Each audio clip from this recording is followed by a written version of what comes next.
Menyerap kristal ajaib. Sesaat berikutnya perahu terbang kembali mengudara, membawa Li Yuan dan dua orang wanitanya menuju kota Qinghai.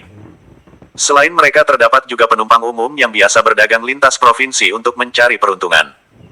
Di atas perahu terbang Li Yuan merasa tenang, ia tidak merasakan ancaman dari para penumpang yang ikut serta. Di dalam kamar, Li Yuan masih ditemani oleh dua orang wanitanya.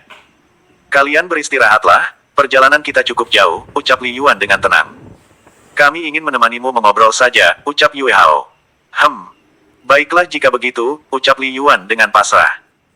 Awalnya ia juga ingin istirahat sambil memeriksa bungkusan yang ia terima dari Patriark Sekte Angin Puyuh. Sepertinya Yuan Gege ingin beristirahat, ucap Yue Hao yang kemudian mengerti ekspresi Li Yuan. Iya betul. Sebaiknya aku dan adik Hao yang akan menjagamu kali ini, sambung Fang Yin dengan semangat. Li Yuan hanya tersenyum melihat sikap dua orang wanitanya tersebut, lalu ia berkata. Sepertinya kalian sudah mulai mengenal karakterku, aku bangga pada kalian. Namun selama aku berkultivasi, kalian tetaplah di kamar ini. Baik Yuan Gege, sahut keduanya dengan kompak. Li Yuan tersenyum lalu ia memisahkan diri ke salah satu sudut kamar, sementara Yue Hao dan Fang Yin naik ke atas ranjang untuk saling bercerita tentang pengalaman mereka sebagai putri gubernur provinsi. Pada waktu bersamaan, Li Yuan mulai memeriksa barang-barang pemberian Patriark Kai. Ada 5 buah kristal yang berukuran sebesar kepalan tangan yang memiliki fluktuasi energi sangat besar. Pantas saja energi dalam tubuhku bergejolak saat berada di Sekte Angin Puyuh, gumam Li Yuan dalam hati. Bersamaan dengan Li Yuan menyentuh benda yang menyerupai kristal energi tersebut, momentum dalam tubuhnya terus melonjak pesat, kristal energi yang berada di tangannya langsung bereaksi dengan ganas hendak masuk ke dalam inti energinya. Benda apa ini? Gumam Li Yuan dalam hati.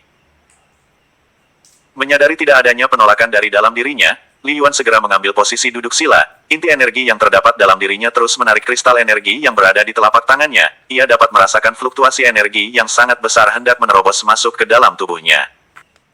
Beberapa waktu yang lalu, Li Yuan hendak menerobos namun kekuatannya seperti sudah tidak bisa berkembang untuk maju.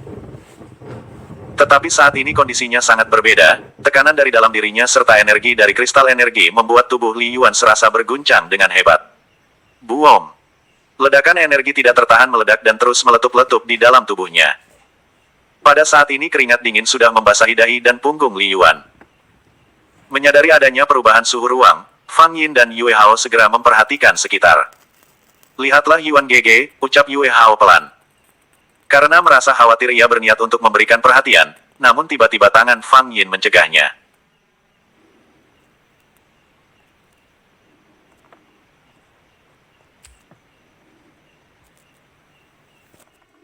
Kamu tidak boleh mendekatinya, itu adalah saat kritis bagi seorang kultivator. Ia tidak akan menyadari dengan lingkungan sekitarnya, aku khawatir tekanan energinya akan melukaimu, terang Fang Yin. Terima kasih atas peringatanmu, ucap Yue Hao dengan tulus. Kamu tidak usah khawatir, aku pun sama dengan dirimu.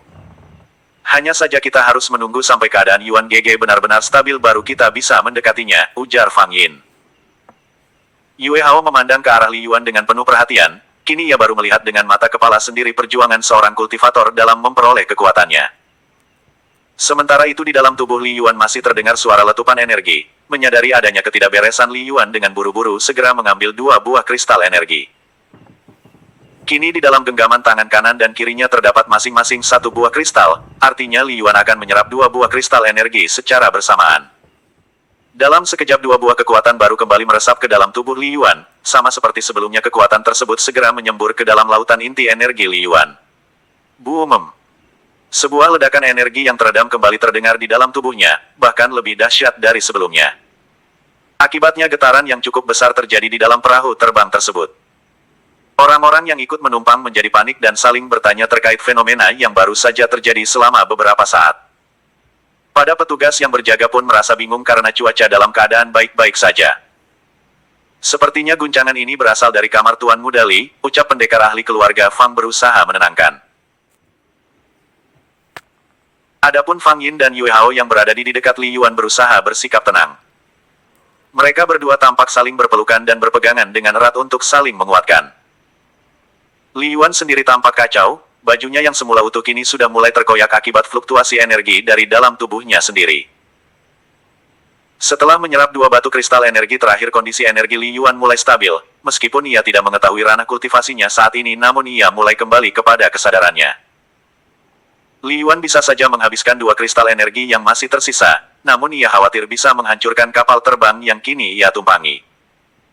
Setelah beberapa jam berkultivasi, akhirnya Li Yuan membuka kedua matanya dengan perasaan yang lebih baik.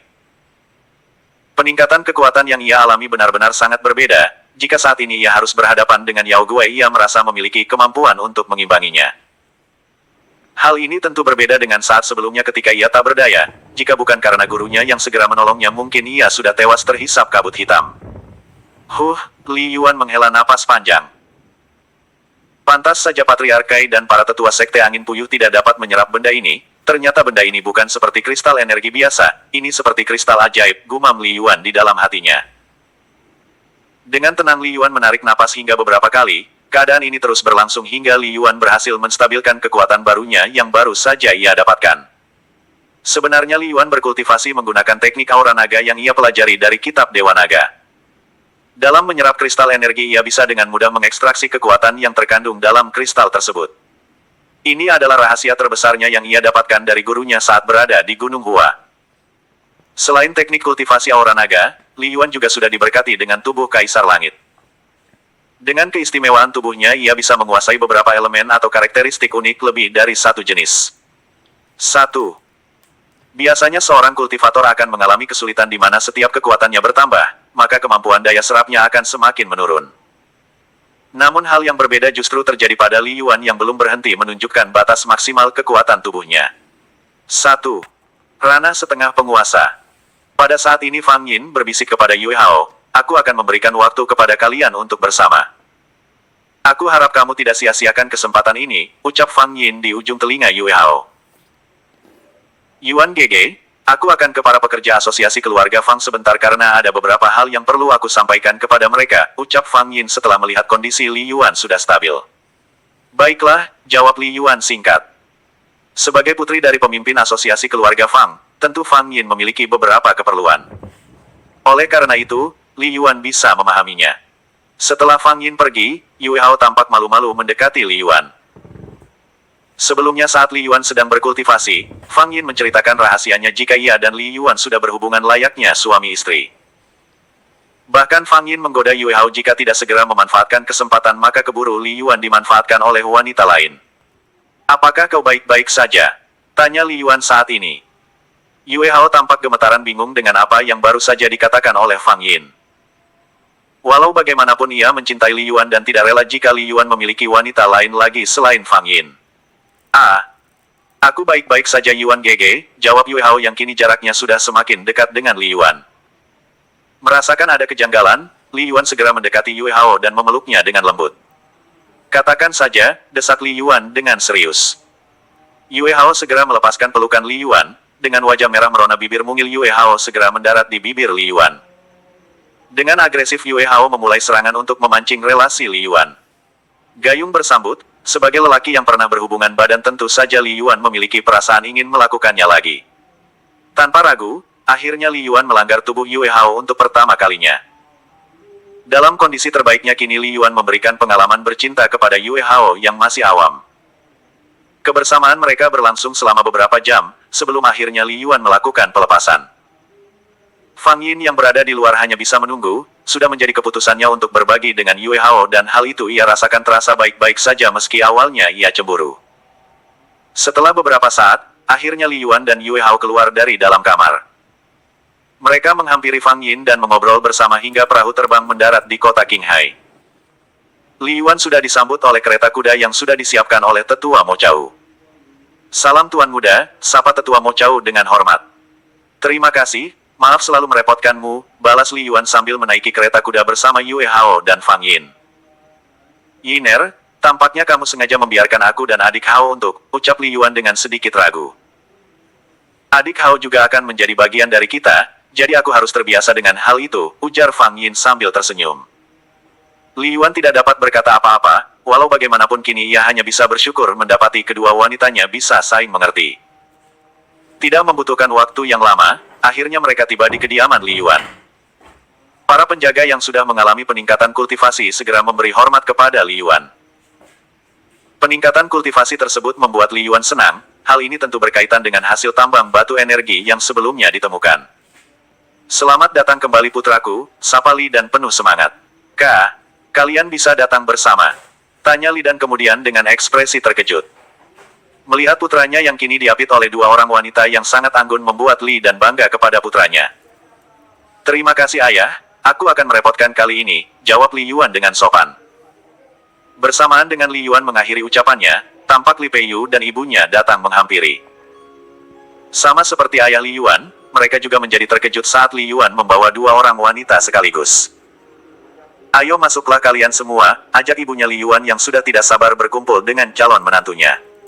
Setelah saling sapa mereka mengobrol dalam suasana yang santai. Bahkan gelak tawa menghiasi perbincangan mereka yang hangat. Setelah berkumpul bersama keluarganya, kini Li Yuan bersama dengan Fang Yin dan Yue Hao pergi ke halaman belakang kediaman orang tua Li Yuan. Selain kedua wanitanya, Li Yuan juga mengajak Li Jieru dan Li Baojia untuk berkumpul bersama. Sudah lama mereka tidak saling bertutur sapa, apalagi Li Yuan tahu tentang dominasi Li Jieru atas Li Baojia yang sering disuruh-suruh. Namun Li Yuan tidak mempermasalahkan hal tersebut, mereka berdua adalah jelmaan dari binatang buas. Jadi tentu keduanya saling menghormati berdasarkan insting alami mereka. Li Yuan sengaja mengajak mereka semua karena dapat merasakan aura gurunya yang berada tidak jauh darinya. Benar saja, tidak beberapa lama mereka tiba di gazebo halaman belakang, sesosok pria tua muncul begitu saja. Hormat pada guru, sapa Li Yuan dengan penuh rasa hormat.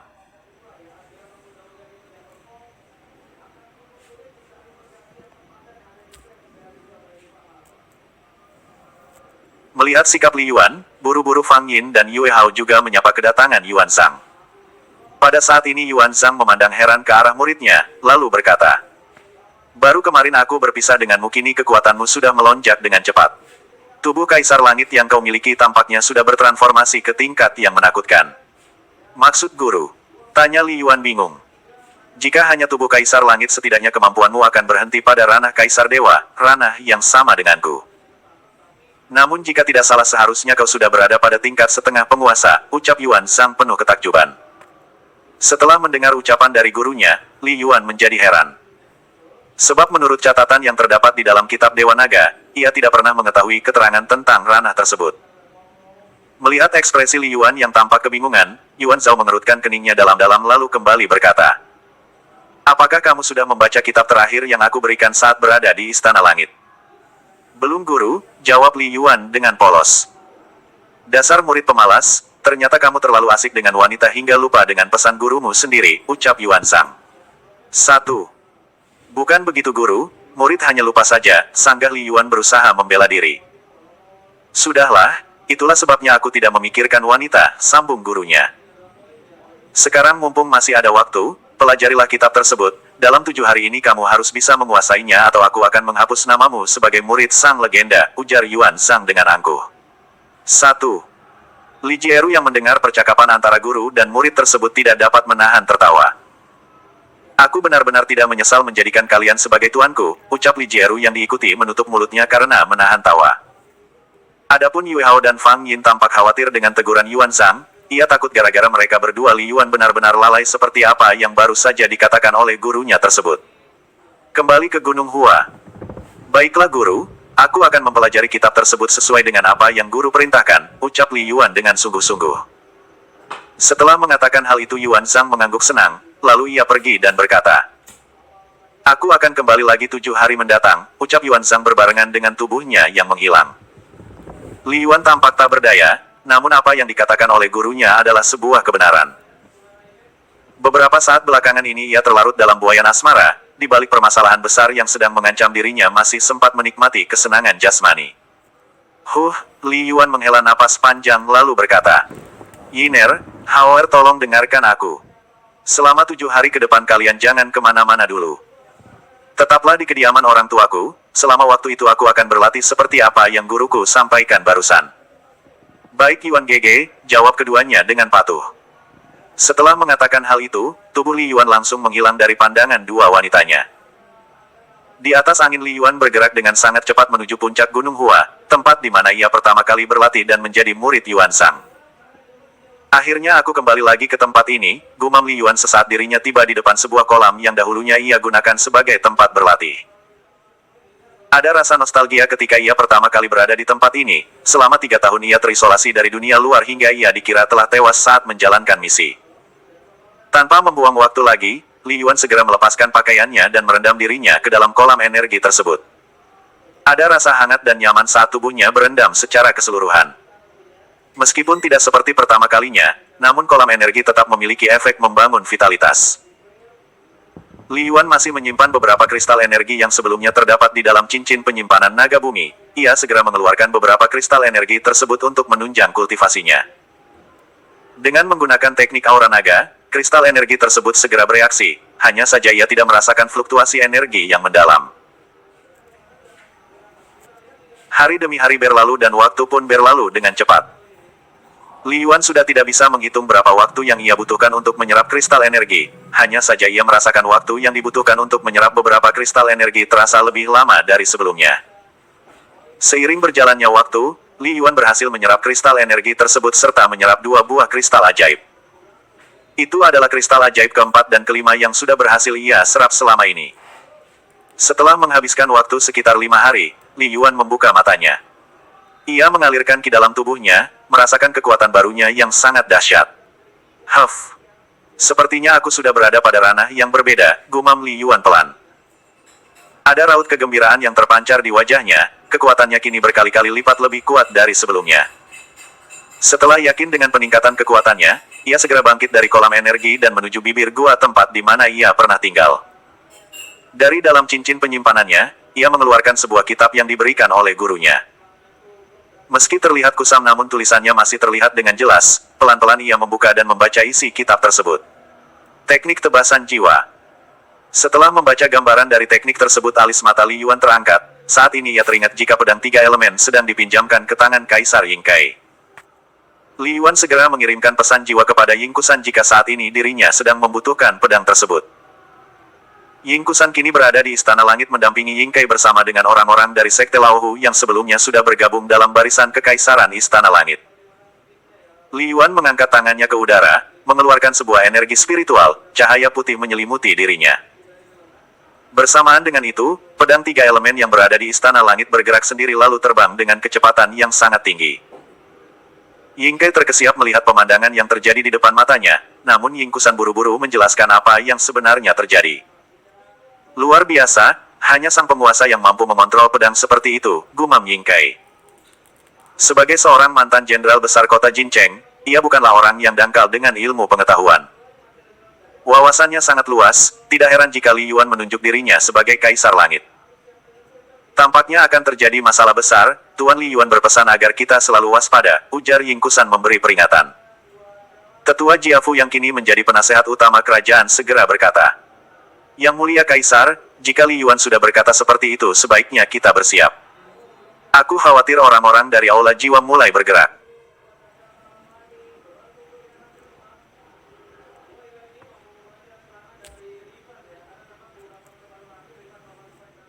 Kau benar, segera sebar mata-mata untuk memantau wilayah kota Jincheng dan kota-kota lainnya. Selain itu, aku akan menghubungi Patriark Sekte Api Abadi untuk meminta bantuan, ucap Kaisar Ying Kai dengan serius. Baik Kaisar, jawab para bawahannya dengan penuh rasa hormat. Di puncak Gunung Hua, kini pedang 3 elemen sudah kembali berada di tangan Li Yuan kembali. Untuk mempelajari teknik pedang yang baru saja ia baca, dibutuhkan pedang berkualitas tinggi. Teknik tebasan jiwa berbeda dengan jurus pedang lainnya, teknik yang ditinggalkan oleh sang penguasa alam langit sebelumnya lebih menekankan kepada kontrol ki. Jika umumnya seorang kultivator mengerahkan ki yang sangat besar pada saat menyerang lawannya, maka pada teknik ini ki yang besar tersebut ditingkatkan hingga ke titik maksimal namun harus dibungkus dengan menyembunyikan hawa keberadaan. Konsep ini seperti menyatukan hawa panas dan dingin secara bersamaan tanpa merusak wadah, seperti dua karakteristik es dan magma yang saling berlawanan namun tidak berpengaruh terhadap tubuh Li Yuan. Untungnya Li Yuan terbiasa dengan teknik penyembunyian tingkatan kultivasi yang ia pelajari dari kitab Kaisar Kematian. Li Yuan berdiri lalu mengangkat pedangnya ke udara, energi yang besar segera ia alirkan ke dalam tubuhnya dan berpusat pada pedang. Masih terlalu kasar, gumam Li Yuan sendiri. Setelah melakukan tebasan demi tebasan, ia semakin cepat dan terbiasa menggunakan seni tebasan jiwa. Ah, sepertinya ada kesalahan, ujar Li Yuan tanpa daya. Walaupun saat ini ia bisa mengendalikan ki di dalam tubuhnya, namun hasil dari serangan tersebut masih terlihat kasar.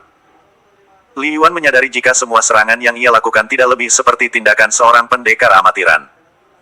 Sepertinya aku perlu beristirahat sambil menenangkan diri, gumam Li Yuan dengan santai. Rahasia Ibu Li Yuan. Setelah berlatih selama seharian, ia memutuskan untuk beristirahat sejenak. Memaksakan diri dalam berlatih juga tidak baik. Hari menjelang sore, ia ingin mencari buah apel ungu untuk dimakan. Meskipun ia adalah kultivator tingkat tinggi, namun ia juga masih mengkonsumsi makanan dan minuman seperti manusia biasa lainnya.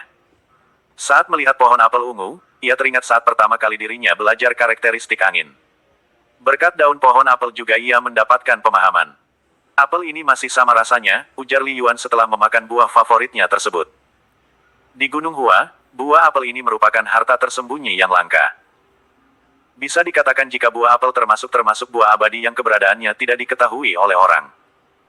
Untuk menghasilkan buah, pohon tersebut harus berusia 500 tahun lebih. Setelah dirasa cukup, Li Yuan kembali ke gua di mana ia berlatih. Sambil mencoba mencari pemahaman terhadap teknik tebasan jiwa, ia akan berkultivasi di atas ranjang giok energi. Setelah 6 hari berada di Gunung Hua, Li Yuan tidak mengetahui apa yang terjadi pada saat ini dengan orang-orang aula jiwa. Setelah menyelesaikan ritual minum darah hewan mitologi, kini kekuatan Yao Guai hampir mendekati puncaknya. Tinggal selangkah lagi, ujar Yao Guai dengan senyum seringai. Ketua, apakah kita akan ke Provinsi Naga Biru? Ujar Feng Mian. Mendengar pertanyaan Feng Mian, ekspresi Yao Guai sedikit tertekan.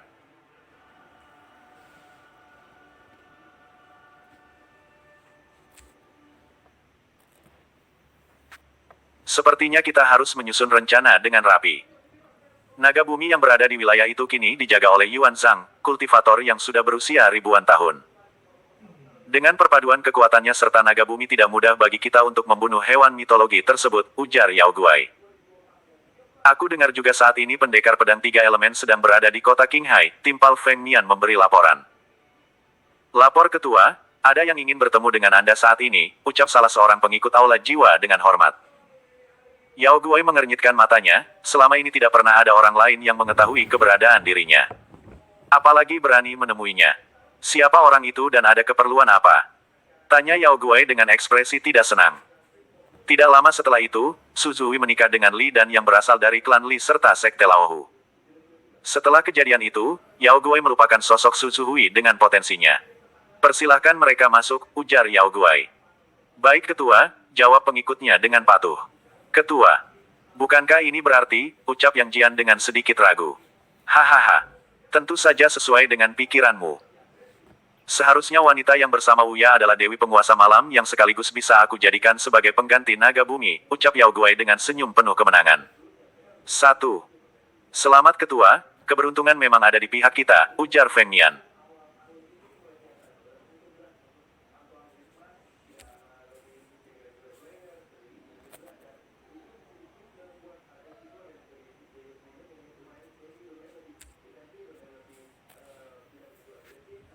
Sebagai salah satu pemimpin 5 pilar, Feng Mian tentu mengetahui jika kekuatan Dewi Penguasa Malam dan Uya bisa dijadikan sebagai pengganti salah satu hewan mitologi.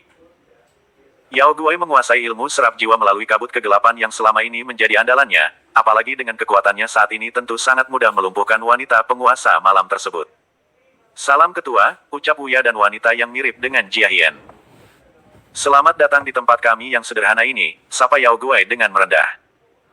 Uya memperhatikan 5 orang yang berada di dekat Yao Guai, mereka memiliki kekuatan yang sama dengan Uya. Perkenalkan, mereka adalah orang-orang yang bersamaku dan juga pengikut setiaku, ucap Yao Guai sambil memperkenalkan 5 orang yang berada di dekatnya. Mereka adalah 5 pilar aula jiwa yang terdiri dari Feng Mian, kesengsaraan jiwa, Yang Jian, ketenangan jiwa, Wang Jialun, penyucian jiwa, Su Kai, pemurnian jiwa, serta Gong Jidong, kegelisahan jiwa. Terima kasih ketua atas kebaikannya untuk memperkenalkan kami kepada para tokoh penting di aula jiwa, tutur wanita yang mirip Jia Hien tersebut. Apakah ada yang bisa saya bantu? Tanya Yao Guai berpura-pura ramah. Perkenalkan, saya adalah Jia Hien atau dalam bentuk asli orang mengenal saya sebagai penakluk malam. Serta ini adalah Uya pengikutku. Maksud kedatangan kami adalah untuk bergabung dengan aula jiwa, ucap wanita tersebut dengan sungguh-sungguh. Hahaha, bagus. Bagus sekali jika kalian ingin bergabung dengan kami, sahut Yao Guai sambil tersenyum cerah. Apa yang diperkirakan oleh Yao Guai sebelumnya kini terbukti, jika tamunya tersebut adalah calon mangsa yang akan dia gunakan untuk menyempurnakan kekuatannya. Melihat ekspresi Yao Guai, Uya menjadi terkejut. Ia kini tiba-tiba merasa khawatir dengan keadaan yang seperti ini. Baru saja Uya menyadari adanya niat terselubung dari Yao Guai, sebuah cahaya hitam langsung menyelimuti tubuhnya dan juga sang penguasa malam.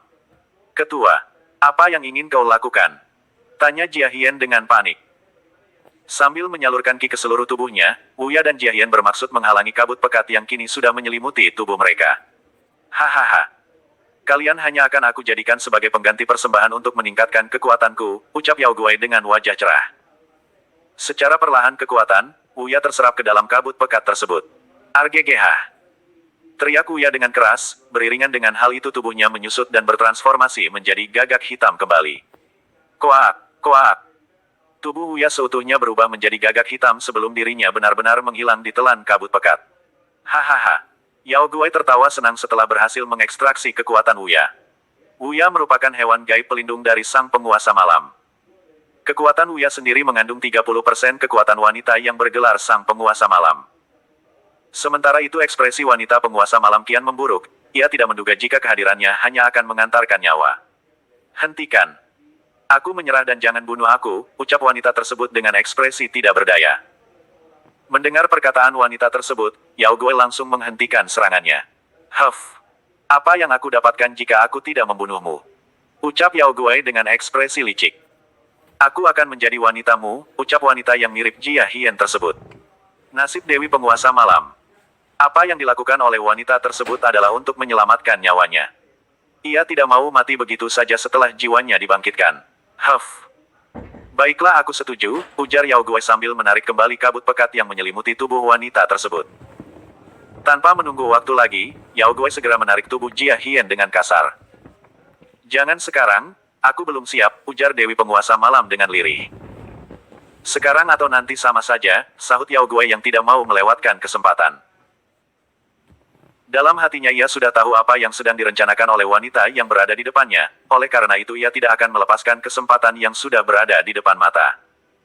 Sebuah kabut gelap kembali muncul menghalangi pandangan pemimpin kelima pilar. Tubuh Jia Hian yang kini sudah mulai tak berdaya harus menghadapi serangan benda tumpul dari Yao Guai. Dengan teknik kultivasi ganda, tubuh Jia Hian justru dijadikan sasaran empuk untuk menyerap ki dan hawa yin secara langsung. 1. Aoh. Jia Hian hanya bisa menjerit panjang saat tubuhnya berada di bawah Yao Guai. Ada tatapan penyesalan dan kebencian di matanya.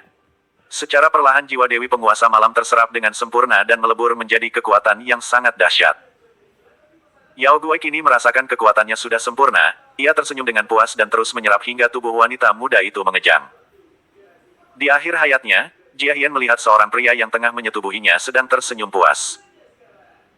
Jia Hian tidak mengerti dengan apa yang saat ini menimpanya, kesadarannya kembali terhenti saat ia terakhir kali berada di kuil jiwa kota Xianing. Pada saat ini ia merasakan tubuhnya begitu nyeri dan rasa lemas yang menggerogoti hingga ke sumsum tulang.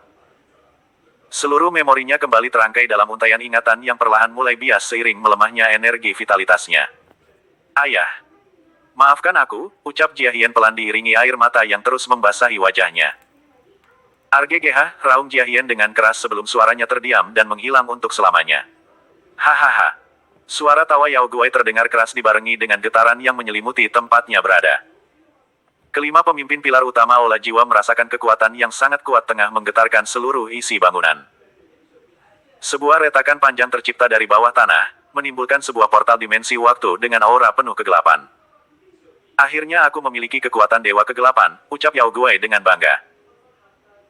Kabut pekat yang menghalangi pandangan kelima orang pemimpin pilar Aula Jiwa kini dapat melihat dengan jelas sosok Yao Guai dan tubuh seorang wanita yang hampir mengering dan tanpa ditutupi selembar benang pun.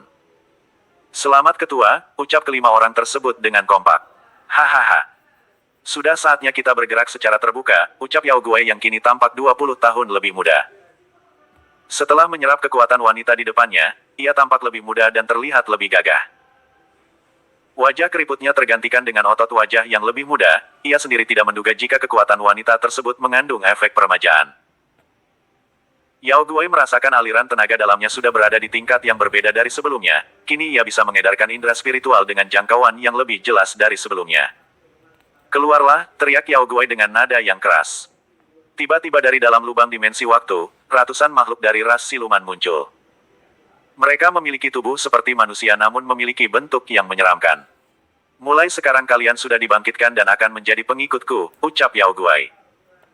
Baik tuanku, jawab salah satu dari mereka yang kini sedang berlutut ke arah Yao Guai. Kekuatan Dewa Kegelapan telah membuka sebuah portal dimensi penghubung alam langit dengan dunia siluman. Mereka yang kini baru saja bergabung menjadi pasukan Yao Guai memiliki tingkat kultivasi ranah pendekar suci tahap akhir. Hahaha. Sekarang kalian segera bersiap, kita akan menuju arah timur untuk menghadapi penjaga alam langit, ujar Yao Guai dengan penuh semangat. Baik tuanku, kami akan mendengarkanmu, ucap mereka dengan kompak. Hidup ketua, hidup ketua, hidup ketua. Pekikan demi pekikan terdengar penuh semangat, mereka menyerukan teriakan penyemangat untuk segera berangkat menuju Provinsi Raja Wali Emas. Menurut rencana, Istana Ola Jiwa akan didirikan di kota Nanguan sebagai wilayah yang memiliki sejarah panjang di alam langit. Setelah menyiapkan segala sesuatunya, mereka semua bergegas menuju kota Nanguan di Provinsi Raja Wali Emas guna melakukan invasi. Sementara itu tubuh Jia Hien yang sudah berubah menjadi mayat, dibiarkan begitu saja tanpa ada yang mempedulikannya. Sementara itu Li Yuan yang masih memahami teknik tebasan jiwa masih berkonsentrasi penuh dalam kultivasinya. Di atas ranjang giok, energinya terus terjaga dan bahkan menyerap energi dari giok tersebut yang merupakan salah satu barang langka di alam langit. Hingga tengah malam, barulah Li Yuan membuka matanya melalui pemahaman yang mendalam. Akhirnya ia mencoba melewati kemacetannya dengan menggabungkan teknik yang terdapat di dalam kitab Kaisar Kematian. Di dalam kitab Kaisar Kematian memuat tentang teori melenyapkan hawa keberadaan dengan memanfaatkan karakteristik jiwa. Setelah mendalaminya, Li Yuan baru mengerti jika sebenarnya energi Qi yang sangat besar akan disembunyikan melalui manipulasi hawa keberadaan itu sendiri. Selain itu agar Qi tersebut tidak bocor, perlu dilakukan dengan secepat mungkin tanpa menunda waktu sedetik pun. Huff. Baiklah jika begitu, ucap Li Yuan dengan ekspresi tenang. Di luar gua, diterangi cahaya bulan Li Yuan bangkit dari kultivasinya. Dengan mantap ia menatap sebuah tebing sebagai objek serangan. Tidak ada fluktuasi Qi pada saat ini, dari awal berdiri Li Yuan terlihat sangat tenang, bahkan emosinya terlihat begitu stabil. Dengan santainya pedang tiga elemen keluar dari sarungnya inci demi inci. Detik selanjutnya Li Yuan membuka kaki kanannya melakukan kuda-kuda teknik serangan. Jurus tebasan jiwa, ucap Li Yuan pelan. Dalam sepersekian detik berikutnya tubuh Li Yuan sudah menghilang dari tempat asalnya berdiri. Kini ia berada tepat di depan tebing yang sebelumnya ia targetkan. Seberkas cahaya putih membentuk garis horizontal, lalu dengan tenang Li Yuan menyarungkan kembali pedang tiga elemen ke dalam sarungnya. Bruaf. Suara tebing ambruk terdengar bergemuruh di sepanjang ngarai, suaranya begitu menakutkan hingga jurang pemisah di puncak Gunung Hua bergetar dengan hebat. Sebuah retakan yang ditimbulkan dari sabetan pedang jiwa, telah meninggalkan kerusakan yang sangat parah.